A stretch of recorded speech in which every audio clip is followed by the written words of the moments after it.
rentrer le foot dans un musée national comme le Mucem, ça a été un vrai combat. Il y a 400 objets, il y a près de 25 films, il y a 4 ans de travail.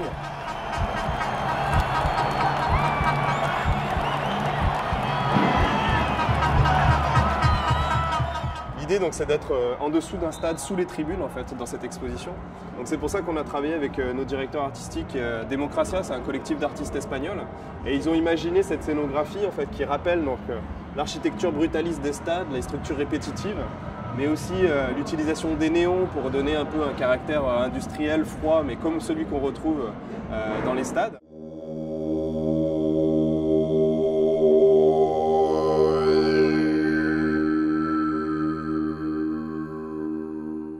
Au début, c'était important de faire ce qu'on a appelé un sas anti-foot entre nous, qu'on a appelé aussi le vestiaire, donc c'est là où on se trouve en fait, un lieu où on demande aux visiteurs un peu suspicieux qui pourraient venir visiter cette exposition, de marquer un petit peu tout son dégoût qu'il peut avoir sur le football, de se laver de ses idées préconçues pour pouvoir partir sur autre chose.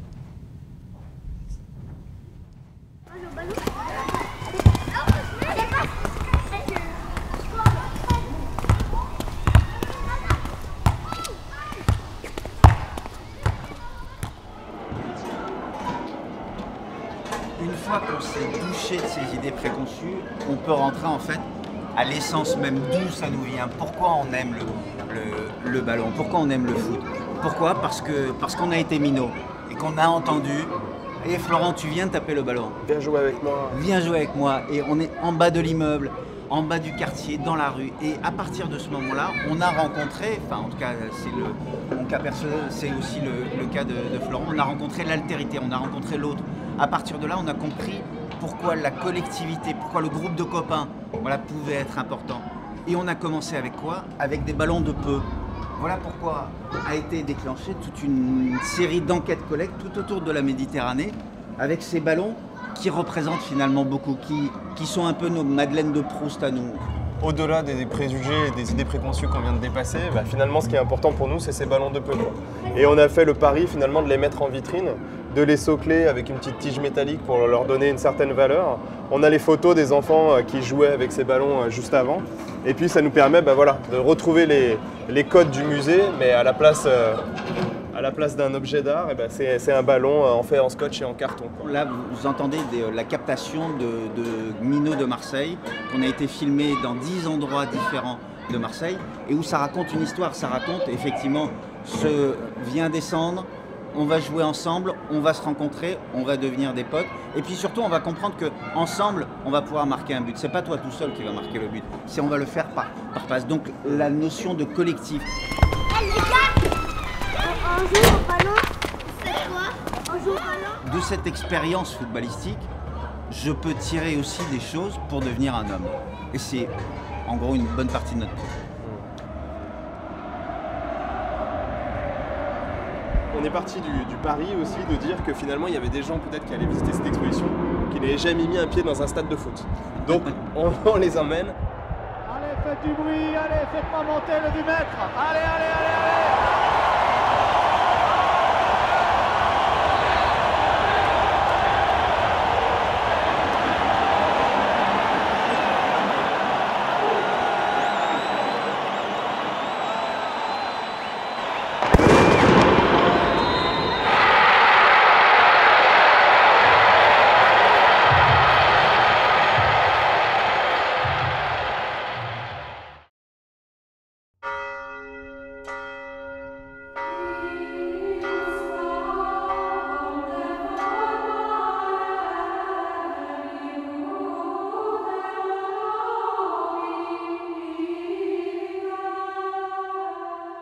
On a voulu mixer des sons de différentes religions avec des chants de supporters pour donner une ambiance un peu ésotérique, on va dire, religieuse en tout cas à cet espace. Et on est là dans une vraie comparaison entre le football et la religion, notamment parce qu'il y a des grâles dans le football.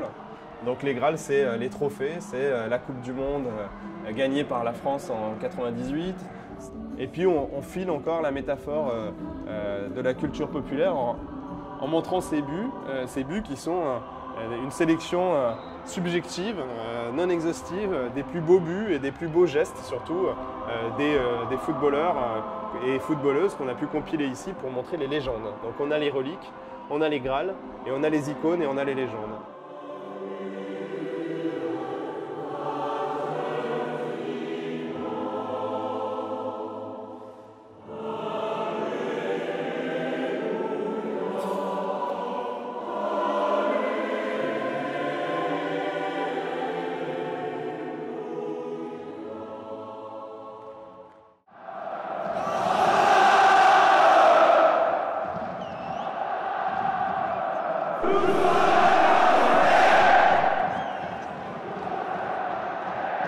Là, c'est assez important, là, ce montage par exemple.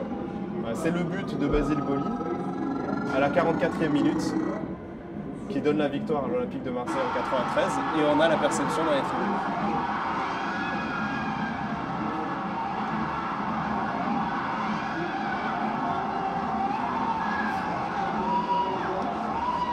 En fait, ces documents de cinéastes amateurs ont pour nous une importance démesurée parce que ce sont comme des polaroïdes à un moment donné qui figent la réaction, l'enthousiasme d'une ville. Alors c'est vrai que ce jour-là, Marseille a planté le drapeau marseillais sur la planète Europe.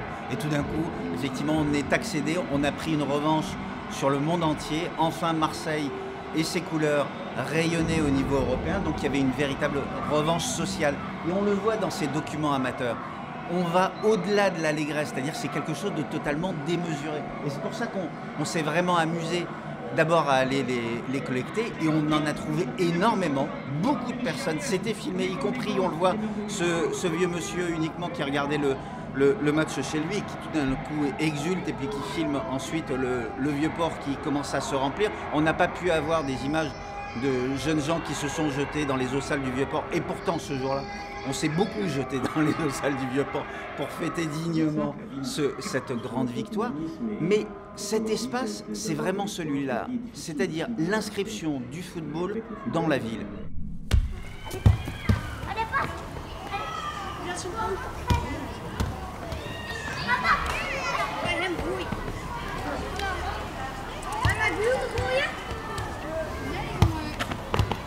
On voulait montrer un peu l'échelle intime.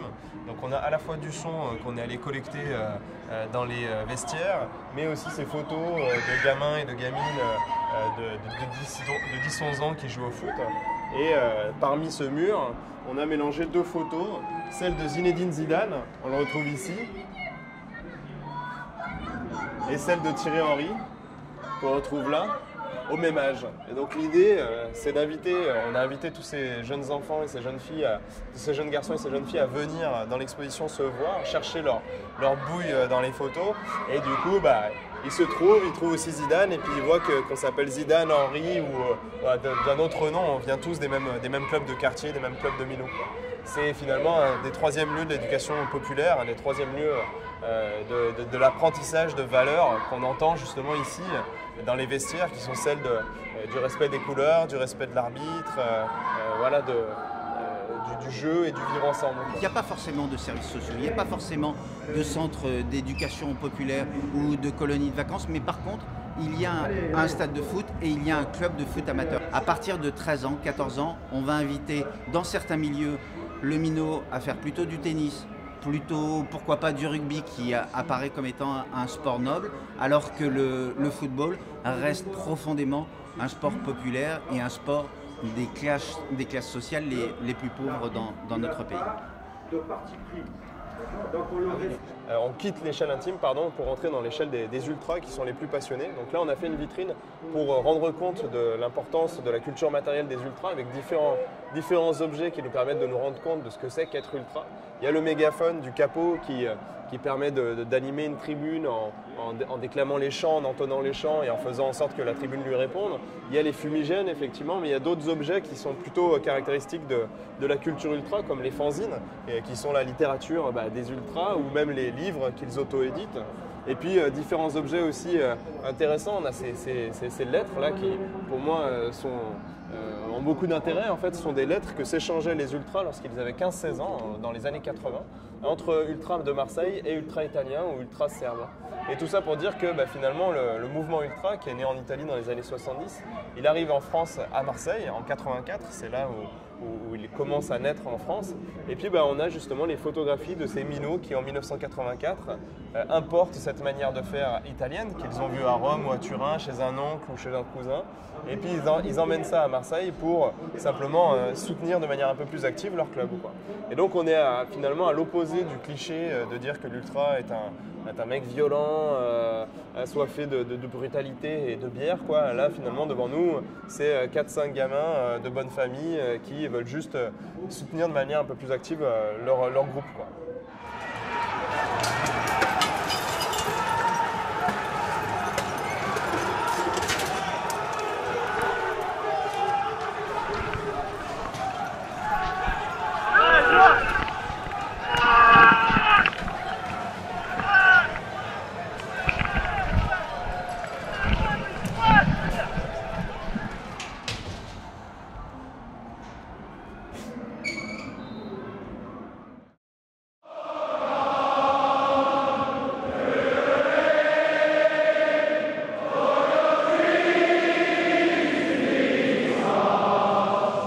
Cette passion, elle est sous-tendue par une chose, c'est ce côté ludique et amoureux total du jeu.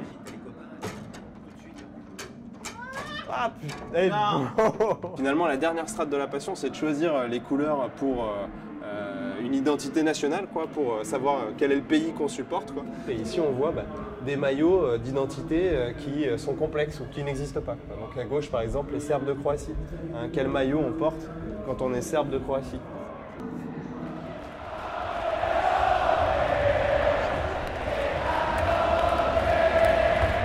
L'entrée des joueurs.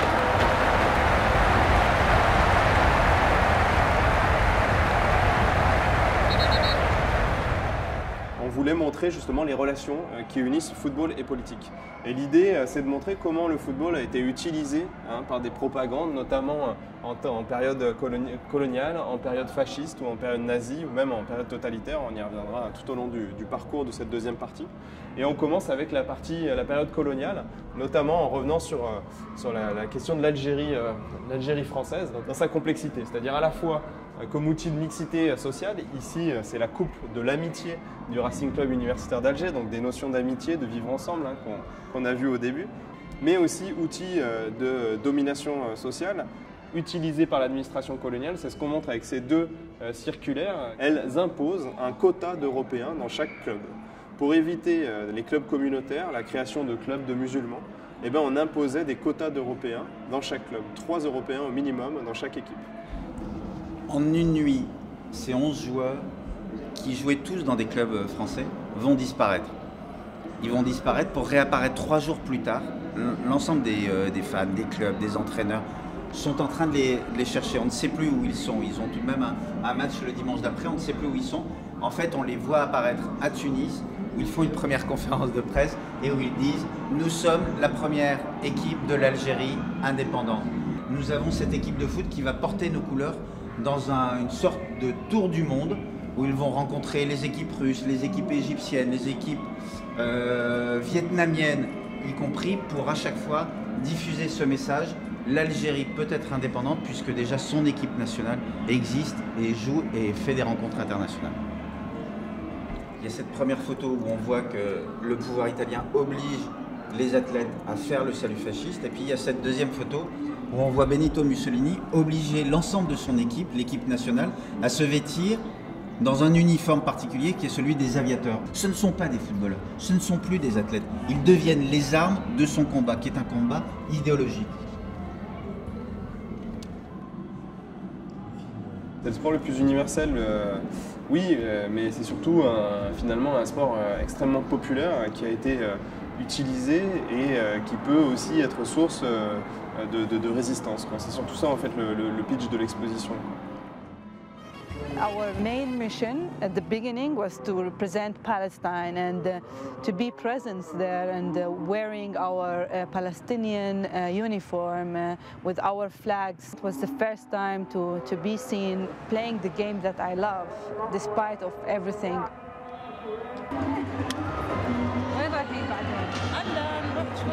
I will just say that leave your daughters to decide.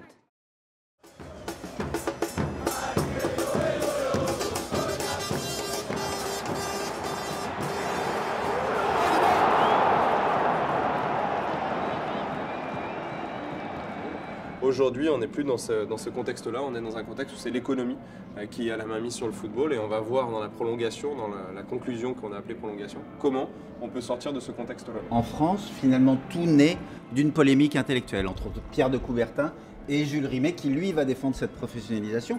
Pourquoi? Parce qu'il faut que les fils d'ouvriers puissent aussi jouer au foot et vivre de leur passion, alors que avec la notion que professait Pierre de Coubertin, seuls les aristocrates ou fils d'aristocrates pourraient continuer à vivre de leur passion. Ça va marcher. Effectivement, il va y avoir une professionnalisation de ce sport, on le voit ici, avec le premier mondial qui est organisé en 1930 en Uruguay. Et puis cette professionnalisation va permettre très rapidement aux footballeurs d'avoir des revendications sociales.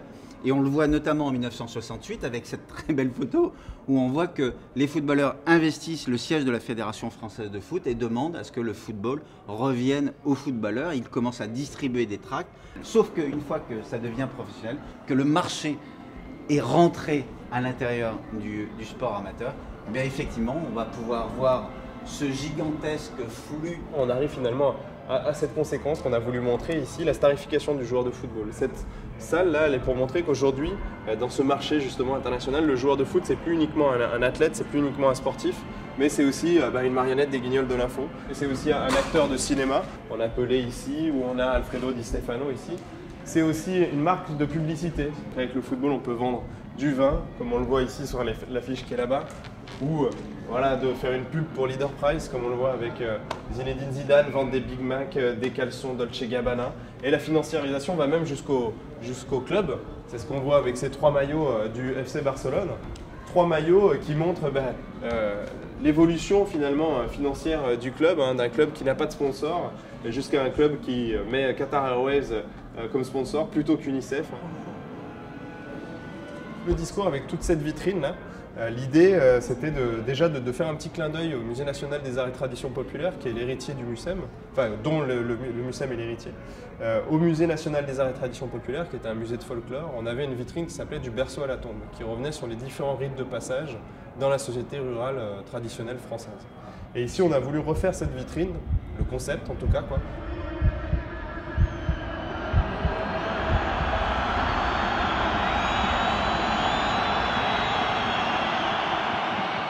On est ici pour parler effectivement des affaires de corruption qui ont eu lieu à la FIFA, donc, notamment avec toutes ces unes de journaux européens pour montrer le caractère global de cette immense de ces histoires de fraude qui ont eu lieu en 2015, enfin en tout cas qui ont éclaté en 2015, qui ont eu lieu depuis plusieurs années au sein même de la FIFA. Et puis on retrouve Blatter enfermé derrière des barreaux. C'est une contradiction entre les valeurs que met en avant la FIFA et les valeurs qui sont celles qui sont utilisées sur le terrain. Et c'est ce qu'on voulait aussi montrer ici avec cette idée de triche et cette contradiction des valeurs. On est loin. Il y a un gap entre les actions véritables de Diego Armando Maradona, qui a été jugé positif à différents anabolisants et à la cocaïne, et les valeurs qu'il y a écrites sur le maillot qu'il porte. L'aléatoire qui constituait le sel de notre passion pour le football, finalement cet aléatoire est en train de perdre pied, est en train de perdre du terrain parce que le marché veut absolument contrôler le fait qu'une petite équipe puisse gagner contre les plus grands joueurs de foot n'est pas normal pour un investisseur. On le voit, ce système néolibéral totalement débridé convertit les joueurs de foot en des stars de ciné, convertit des joueurs de foot en simulateurs, convertit des joueurs de foot en des personnes droguées. Et donc il nous fallait, pour terminer cette exposition, revenir sur cet amour. Est-ce que finalement tout est perdu ?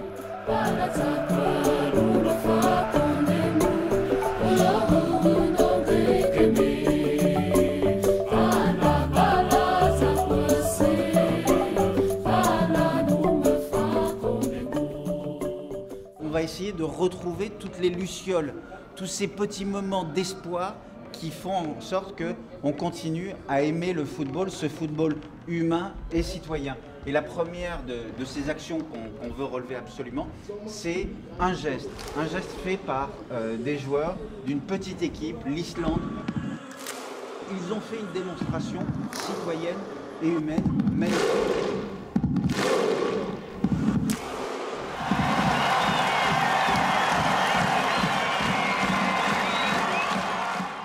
Il y a nos parrains ce sont les joueurs de cette jeune équipe d'Alma de Africa, l'âme d'Afrique. Ce sont des réfugiés, ce sont des migrants. Ils ont été recueillis à Jerez de la Frontera, 13 km des côtes africaines. Ensemble, avec cet entraîneur, ils ont fondé cette équipe. Donc grâce à ces maillots, grâce à leur licence que leur a donnée la fédération andalouse, eh bien aujourd'hui ils ont des papiers, ils commencent à recevoir de maigres salaires chaque dimanche lorsqu'ils jouent. Et là on démontre une véritable action citoyenne. Le football sert aussi à ça.